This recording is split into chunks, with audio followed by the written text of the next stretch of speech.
The Blackwater Elementary fire drill lasted exactly 12 minutes and 34 seconds.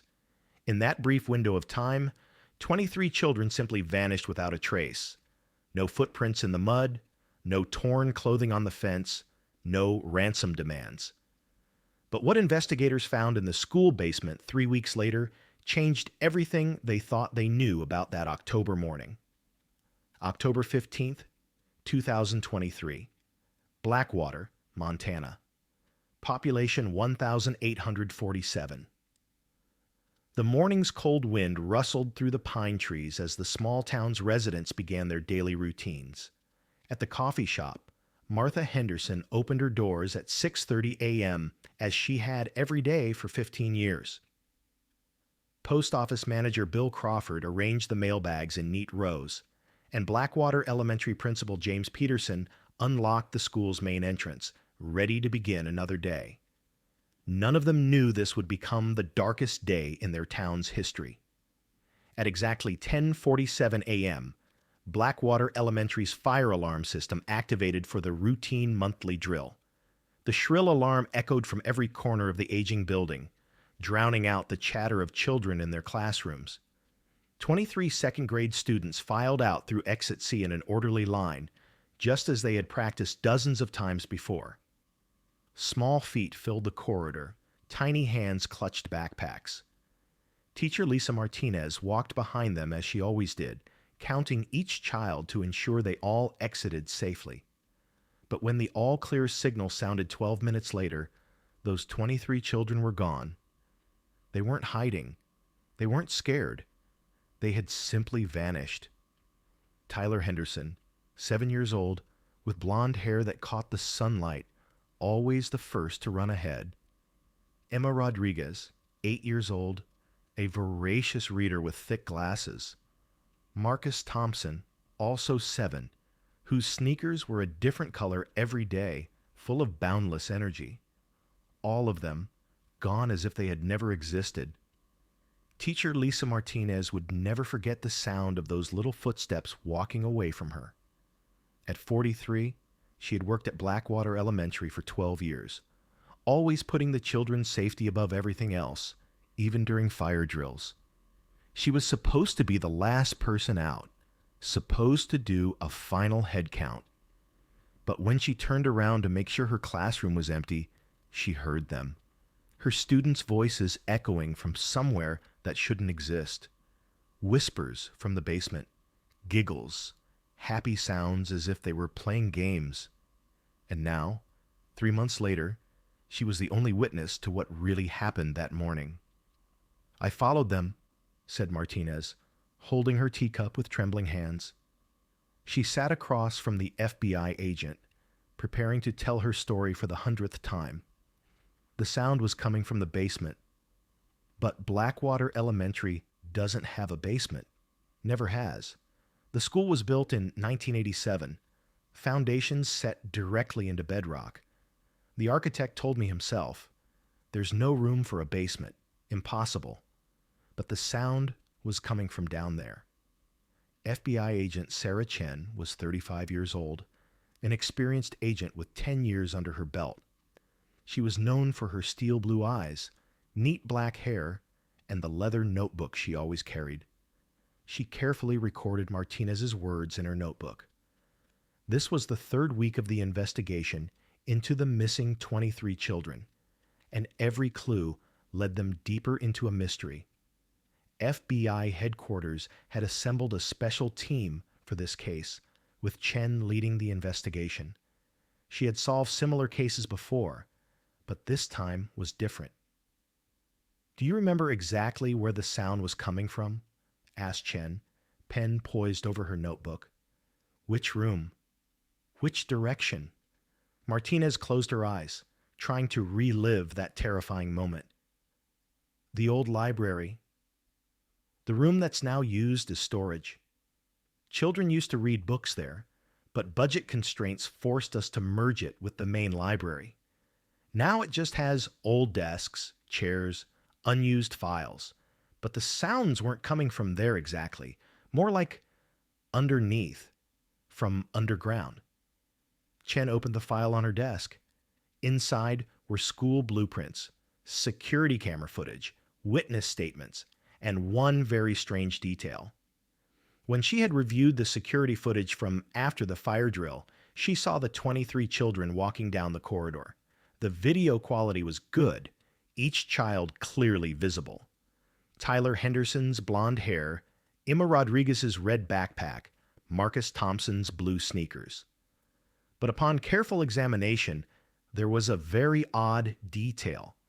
The children's shadows were falling the wrong way. Normally, sunlight from the windows should cast shadows to the right, but in the footage, shadows appeared on the left side, as if the light source was coming from below, from underneath. "We spoke with Principal Peterson," said Chen, referring to her notes. "He's been working here since 1987. He said he never mentioned anything about a basement, that there were no underground levels in the school's construction. But when we checked the construction records, we discovered that some of the original plans were missing. Documents relating to modifications made between 1987 and 1995 are incomplete." Martinez nodded with concern. "Peterson has always been a strange man. He gets very close to the children, knows each one by name, knows their family situations by heart. Sometimes he calls them to his office for special meetings, says it's for guidance purposes, but we have a guidance counselor. Why is he doing this work himself?" Chen's pen stopped. This was new information. What kind of special meetings? How often? With which children? "I don't know exactly. The children never give details about it. They just say, 'Principal Peterson talked to me,' and then go quiet, as if they made him a promise, or ... quote. Martinez paused, fear appearing in her eyes. "Or they're afraid." Chen opened a new page in her notebook. Were most of the missing children among those called to these special meetings? Yes. Tyler Henderson, Emma Rodriguez, Marcus Thompson. They were all among Peterson's special students. They were called to his office at least once a week. I found it strange. But since he was the principal, I couldn't say anything. That evening, Chen checked into Blackwater's only motel. The Mountain View Motel was an old two-story building located outside town at the edge of the pine forest. The elderly desk clerk, Mary Peterson, the principal's wife, gave Chen room 14. The room was small, furnished with old wooden furniture and carpeted with a patterned rug from the 1990s. After Chen settled her belongings, she spread her files across the table and reviewed the case details again. Near midnight, Chen returned to the school. The building was empty except for security guard Jerry Kowalski. Kowalski was in his 60s, a retired police officer who had worked as Blackwater Elementary security guard for 15 years. He had seen many things, knew many secrets, and he seemed ready to talk. "Peterson has special keys," said Kowalski, looking around and speaking in whispers, "different from the regular school keys. Old, rust-colored, strangely shaped keys. I've seen him come in late at night sometimes. He said it was for administrative business. But why would administrative business take someone to the basement?" Chen was surprised. The basement? But there's no basement on the school plans. Kowalski shrugged and invited Chen to walk down the corridor with him. "Officially, no. But I've been working here for 15 years. Some nights, especially in winter, I hear sounds from below. Children's voices, like they're playing, running around. But where would children be at midnight? The first time I heard it, I thought I was losing my mind. Then I got used to it, or forced myself to get used to it." Chen asked Kowalski to take her to the old library. As they walked through the corridors, their flashlight beams illuminated the children's pictures on the walls. Each classroom door had photographs of that class's students. The pictures of the missing 23 children still decorated the walls, smiling, looking full of life. The old library was now a storage room for cleaning supplies. The shelves were filled with detergent boxes, cleaning rags, and old school materials. But Kowalski walked to an old bookshelf in the corner. The wooden shelf was heavy, looking at least 20 years old. When Kowalski leaned against it and pushed, Chen opened her eyes in amazement. The shelf slowly slid aside, revealing a hidden door behind it. "How did you know about this?" asked Chen, breathless. Kowalski gave a tired smile and shrugged. "When you clean this place every night for 15 years, you learn every corner, every wall, every creak. This shelf was different from the others. Less dust accumulated behind it, like it was movable. Behind the door were narrow stone steps leading downward into darkness. The walls were damp with green moss stains visible. The air was humid and cold, with a strange smell, like antiseptic, like a hospital, but with something else underneath. A childlike scent, a mixture of toys, colored pencils, children's soap. Chen illuminated the steps with her powerful flashlight. The stone steps looked old, much older than the school's construction, perhaps from the early 1900s, as if the school had been built on top of an existing structure. The type of stone in the walls was also different, not local rocks. "Does the principal know about this?" asked Chen as they descended the steps. Kowalski followed behind her, carrying a backup flashlight. "I've seen Peterson come out of here on nights. The sound of his keys came from down here. But I never went down myself. I was scared, I guess." At the bottom of the steps was a long corridor. The corridor was much longer than they had estimated, seeming to extend beyond the school's boundaries. There were doors on both sides of the corridor, each with numbers above them. Metal plates, old but readable. Room 1, Room 2, Room 3.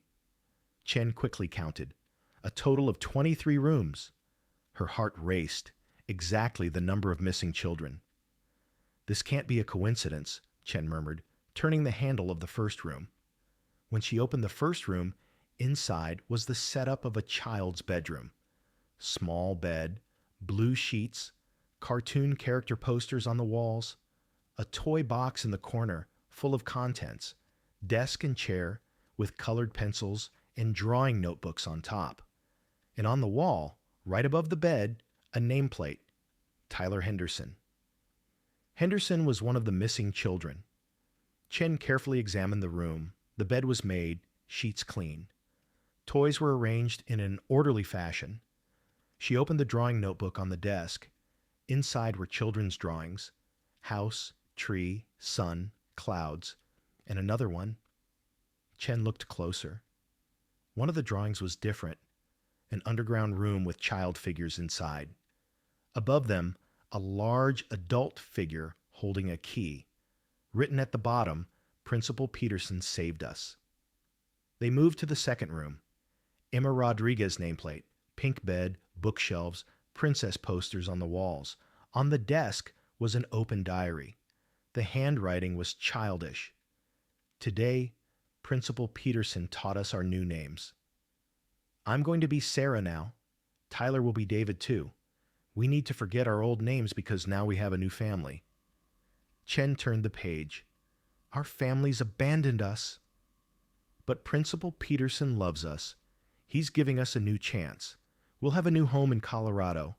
We're very happy." Each room had the same setup: small bed, toy box, desk and chair, and the child's picture on the wall. But the children weren't there. The rooms were clean, orderly, as if they were still being used, but temporarily empty. Each child's belongings were personal, but also programmed, orderly, as if prepared according to an institution's standards. In Marcus Thompson's room, sneakers were lined up in a row. Jennifer Walsh's room had a music box that, when opened, featured a spinning ballerina figure. Kevin Palmer's room had a car collection, each car placed at the same distance and angle. At the end of the 23rd room was a larger door. It bore different writing: "Education room, unauthorized entry prohibited." Chen opened the door. Inside looked like a classroom, but not a normal classroom. High ceiling, walls painted in dark colors, strange symbols, diagrams, Charts on the walls, complex writing on the blackboard, identity transformation. Phase 1, breaking old bonds. Phase 2, new name, new personality. Phase 3, loyalty program. Most importantly, there was an old but functional projection machine in the corner. It looked like it was from the 1980s, but well maintained and ready to use. Next to the machine was a metal box containing film reels. Chen opened the box and examined the film strips inside. The first frame had writing. Lesson 1. New names, techniques for forgetting old identity. The second frame. Lesson 2. Breaking family bonds, why they were abandoned. The third frame. Lesson 3. Obedience training, adapting to new authority. Chen's stomach turned. This wasn't education, it was systematic brainwashing. A program designed to make children forget their identities, hate their families, and adapt to a new life. Behind the projection machine was a hidden compartment built into the wall. Chen opened the metal panel, revealing file cabinets inside, separate files for each child. She opened Tyler Henderson's file, age 7, family situation, living with grandmother, parents died in accident, psychological profile, curious, obedient, attached to authority figures, susceptible to manipulation. Weaknesses, fear of loneliness, abandonment trauma.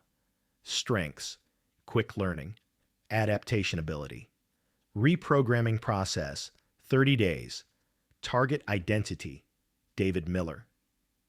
Chen flipped through the other pages of the file. Detailed psychological analyses, daily status reports, progress evaluations. There was so much information about each child, as if they had been observing for months, researching family situations, identifying vulnerabilities, 30 days. The children had been missing for 3 months. The program was complete.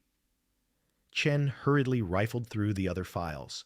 Emma Rodriguez's file, target identity, Sarah Johnson. Transfer date, November 15th, 2023. Marcus Thompson. Target identity, Michael Davis.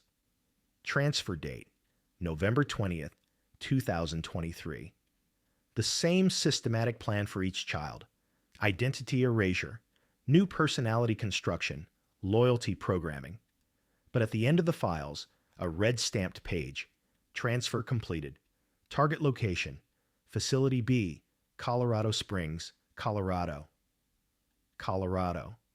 Chen immediately pulled out her cell phone and called FBI headquarters. I need urgent backup. I found the children. They're alive. In Colorado, somewhere in Colorado Springs, a facility called Facility B. But during the phone conversation, she heard a familiar voice behind her, calm, authoritative, the voice every child knew. Agent Chen, I've been expecting you. Chen turned around. Principal James Peterson stood in the doorway, keys in hand, with a calm expression. Kowalski was nowhere to be seen. The security guard had disappeared. Where did you take the 23 children? Asked Chen, moving her hand toward her weapon. Peterson entered the room, closing the door behind him. He had a strange smile on his face, not psychopathic, but paternal, like a concerned elderly grandfather worried about children. I gave them a better life, said Peterson, sitting in a chair. Their families had abandoned them. Tyler Henderson's grandmother drinks in front of the TV every night, doesn't take care of the child. Emma Rodriguez's mother is in her 3rd marriage, always puts the child second. Marcus Thompson's father is unemployed. His mother is depressed. Nobody loved these children. You kidnapped them. This is a crime. Peterson shook his head. I saved them. I gave them purpose, value. We found new families. Now they're truly loved, wanted children. Their names changed, their pasts erased, their traumas healed. They're living a happy life in Colorado. Chen pulled out her phone again. Tell me the exact location in Colorado, or else. Peterson sadly shook his head. I can't tell you. Because Those children's safety is more important than anything else. And don't worry, they're safe, very safe. And you're safe too, because you're going to be part of the program too. Peterson pressed a hidden button under the desk. Suddenly there was a soft sound from the room's ventilation system. A sweet chemical smell slowly began to fill the room. Chen felt her head spinning. Gas, narcotic gas. Her consciousness began to fade. No, she mumbled, falling to the floor. Her phone slipped from her hand and fell to the ground. Peterson leaned over Chen with a paternal expression. Don't worry, Agent Chen. When you wake up, you'll have a new name, Sarah Miller, a new life, a new purpose, and you won't need to worry about the safety of 23 children, because you'll be part of the family too.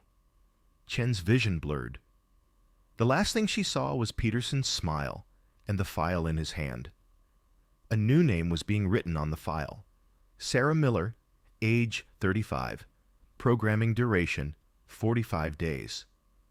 When her consciousness completely faded, she heard children's voices in the distance, happy voices, playful sounds, as if they were all together, in a safe place, in a loved place.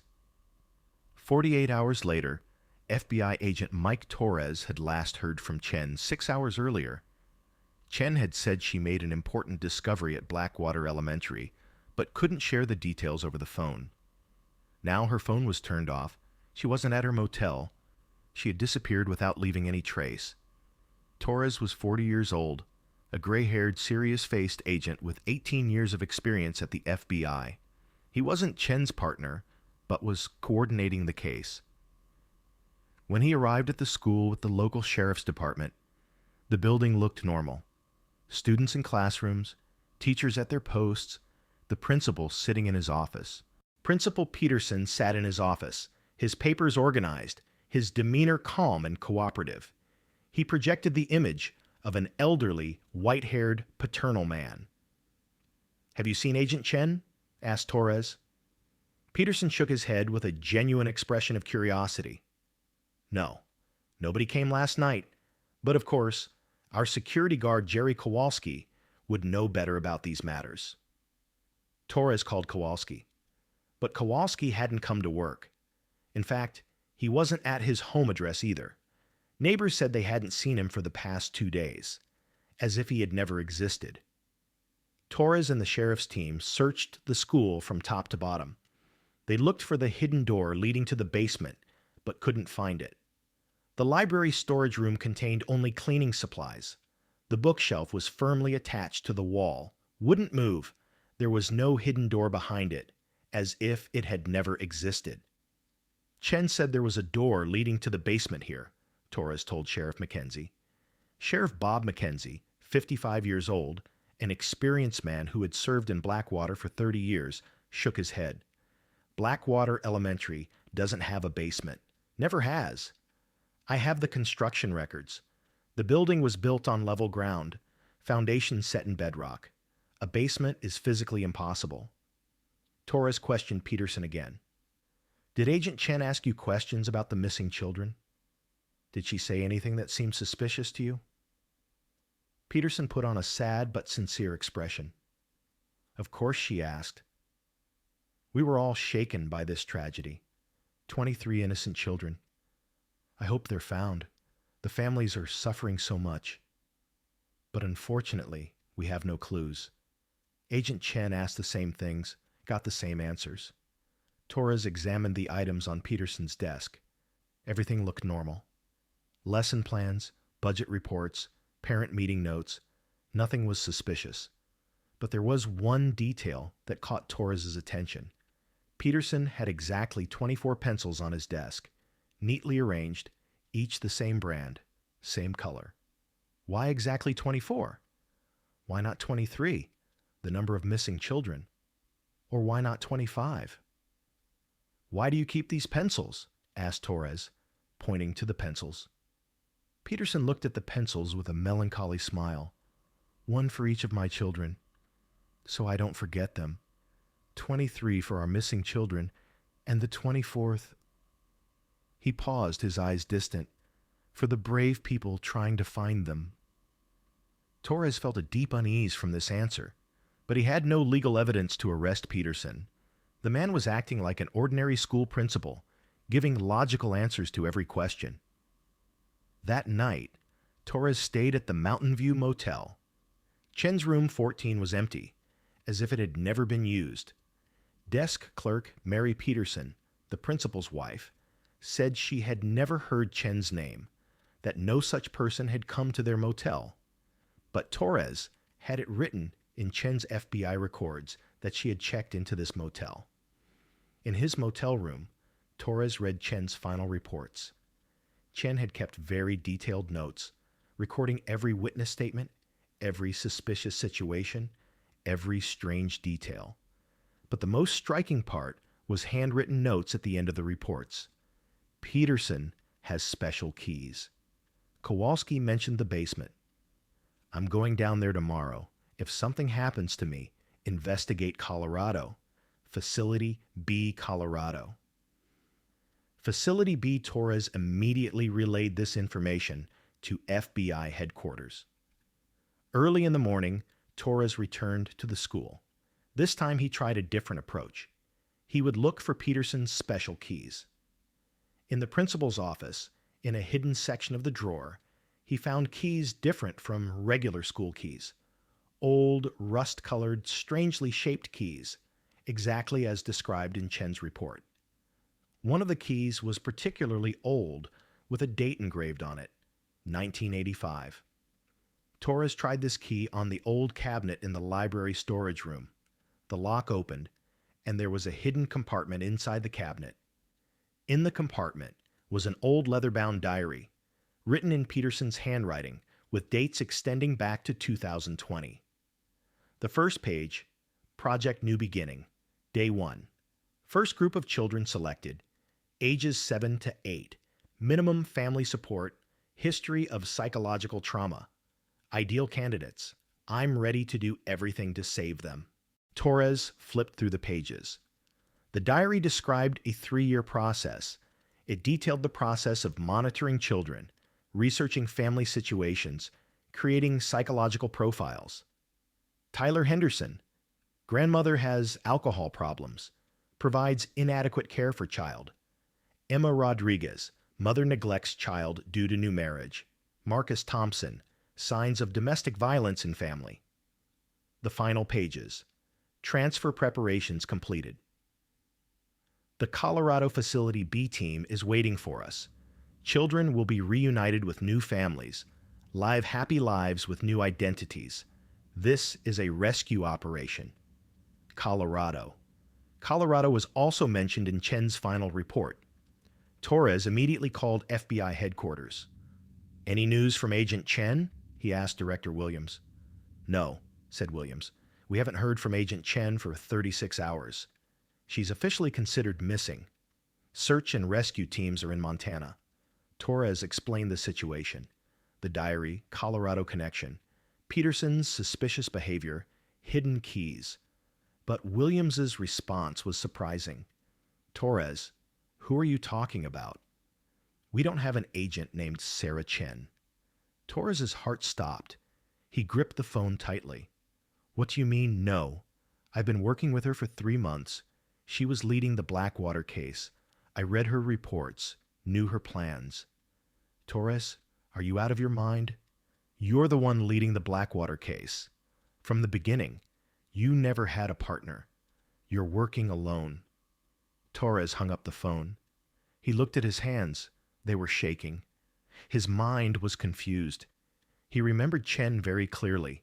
He had talked with her, read her reports, made plans together, even eaten meals together, but there was no record of Chen at the FBI. He ran to his motel room. He looked for Chen's reports again, but there were no files, no Chen reports at all. On his computer, there were no correspondence with Chen, meeting notes, nothing, as if she had never existed. Torres looked in the mirror. His face was pale, fear and doubt in his eyes. Could he also be part of Peterson's program? Had his memory been manipulated? Was Chen real or a figment of imagination? He pulled out his phone and called old FBI colleagues. Jim Davis, his former partner in Chicago. "Do you know Sarah Chen?" he asked. "No, Mike. There's no such person. Are you okay? You sound strange." He asked the same question to 5 different colleagues. Each gave the same answer. There's no such person as Sarah Chen. Torres returned to the school. This time, he wanted to talk to Peterson alone and directly, but Peterson's office was empty. A note on his desk. "Due to sudden health problems, I've retired. Good luck. J. Peterson." Torres searched the school from top to bottom. Peterson was nowhere to be found, but in the library storage room, he found a new note he hadn't seen before. Handwritten, "Dear Mr.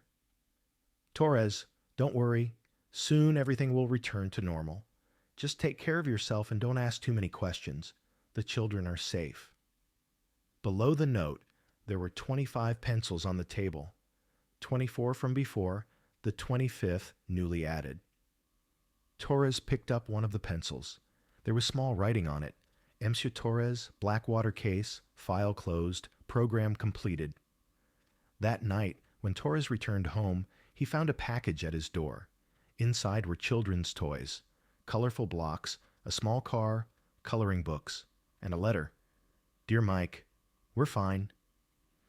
We're very happy in our new places. We have a wonderful life with our new families. You don't need to look for us anymore. Forget the past. Focus on the future. Soon you'll be with us too. Very soon. Your 23 friends." At the bottom of the letter was a 24th signature. Sarah C. Torres tore up the letter. But the next morning, the same package was at his door again. And the next day. Every day, a new letter, each trying to convince Torres. Sometimes he heard children's voices in the corridor, laughter, running footsteps. But when he looked, no one was there. A week later, Torres wrote his resignation from the FBI. He cited personal reasons. He moved from Blackwater, left Montana. He rented a new house in Phoenix, Arizona, took a new name, Michael Thompson. But even on the first day of his new life, he found children's toys at his door. Every morning, every evening. And in his dreams, he heard the voices of 23 children. Happy voices, playful sounds, as if they were calling him. Because Peterson's program didn't just change children. It changed everyone who searched for them. The system protected itself, eliminating suspects or making them part of the program. But the story doesn't end here. Because in Colorado, at Facility B in Colorado Springs, 23 children are still alive. David Miller, Tyler Henderson, Sarah Johnson, Emma Rodriguez, Michael Davis, Marcus Thompson. Living with their new names, new families, clean rooms, regular meals, education programs, a perfect system. But at night, in the silence of their beds, they still remember their old names. Tyler remembers his grandmother's apple pie. Emma remembers the fairy tales her mother read. Marcus remembers the basketball shots his father taught him, and they're secretly making plans. David Miller is now 10 years old, the oldest child at Facility B. He leads the other children, organizes midnight meetings. "We must not forget our real names," he whispers. "We must remember our real families." Sarah Johnson, Emma, secretly studies maps in Facility B's library. She finds Montana, marks Blackwater. "We'll find the way home," she says. Michael Davis, Marcus, learns the rotation of security cameras. He memorizes the guards' shift change times. "We're making an escape plan," he says. 23 children, part of 23 plans. And one day, they'll tell their real stories to the world. Peterson's system is powerful, but children's memory is stronger, and hope lives even in the darkest places. Colorado Springs, March 15th, 2024. Midnight. The corridors of Facility B are silent, but in Room 1, David Miller, Tyler Henderson, opens his eyes. There's a smile on his lips. "Today," he whispers, "today we're going home. And that night, the voice of 23 children tears through the darkness. We are Tyler. We are Emma. We are Marcus. We have real names. We have real families. And we're going home. The fire drill at Blackwater Elementary had lasted 12 minutes and 34 seconds, but their journey home will take much longer. But they will succeed, because this story isn't about lost children. This is the story of children who found their way back.